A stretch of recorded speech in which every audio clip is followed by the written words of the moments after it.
Good evening sa tanan. Yan ang sabtan ining adlaw nga Monday between 6 to 7 p.m. nga atong schedule nga maghimutag mo nga exhortation from the Word of God. So niya ta karon gidalas Ginoo sa Joshua chapter 24 verse 15. Ingon diri sa Joshua chapter 24 verse 15. Ingon diri and if it seems evil to you to serve the Lord, choose for yourselves this day whom you will serve, whether the gods of which your fathers served that were on the other side of the river, or the gods of the Amorites in whose land you dwell. But as for me and my house, we will serve the Lord.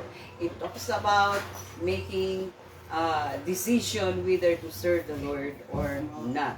Sa atong pagkinabuhi, sa atong kinabuhi, no, kanunay gyud gaabot ang mga choices and decisions, no. Pagmata pa lang nato daan sa buntag, naa na ang choices, naa na ang himuon nato nga mga desisyon, naa na ang mga choices nga gaabot pagmata. Mo mata ba ko sayo dili, mo himo ba ko sa akong mo pray ba ko sa dili. Every day we make choices, every day we make decisions. So katagbo na nato adlaw-adlaw. Mura nahimo na siya nga routine. Every day ang choices o ang desisyon nga gahimuon nato.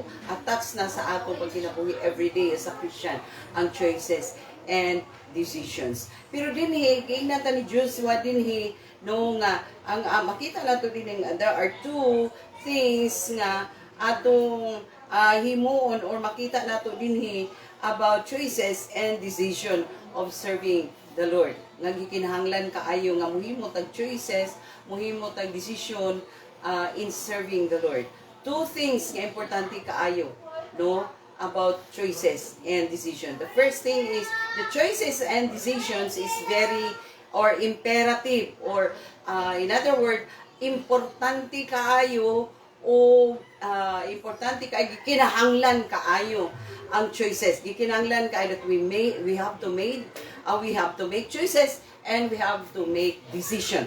So imperative kaayo sa nga tanan. Then ang ikaduha, choices and making decisions is inevitable. Nabot pasabot sa inevitable, gakahitabo gyud, sure to happen gyud. Kay ako lagi ginaingon nga pagmata pa lang daan og buntag, naa na magpili na ta, nanay choices nga gatubangon nato, nanay mga desisyon nga atong angayan himuon nga mo desisyon gyud ta. So it is very imperative and it is very inevitable. Importante kaayo, gikinahanglan kaayo, unya kay ngano gakahitabo gid every day, whether we agree or not, gakahitabo kay every day, every hour, every moment, every second, every minute of the day. Gay mo gitag mga choices, gay mo gitag mga decision. Ngano man, because at stake ang atong whether to decide ana si Joshua, whether to decide to serve the Lord or not. Ngano? Because at stake ang atong eternity, no? Kay duha ra gid ang atong eternity, whether when we serve the Lord, because the Lord, the creator of heaven and earth, so kung siya ang atong alagaron, syempre dito ta niya papuyon sa dapit sa iyang panimalay sa langit.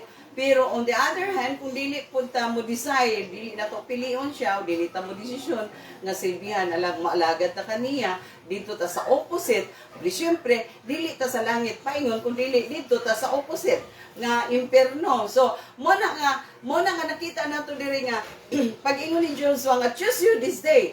Importante giday kayo. Ang butya pasabot karon dayon, gikinahanglan nga mo desisyon ka karon.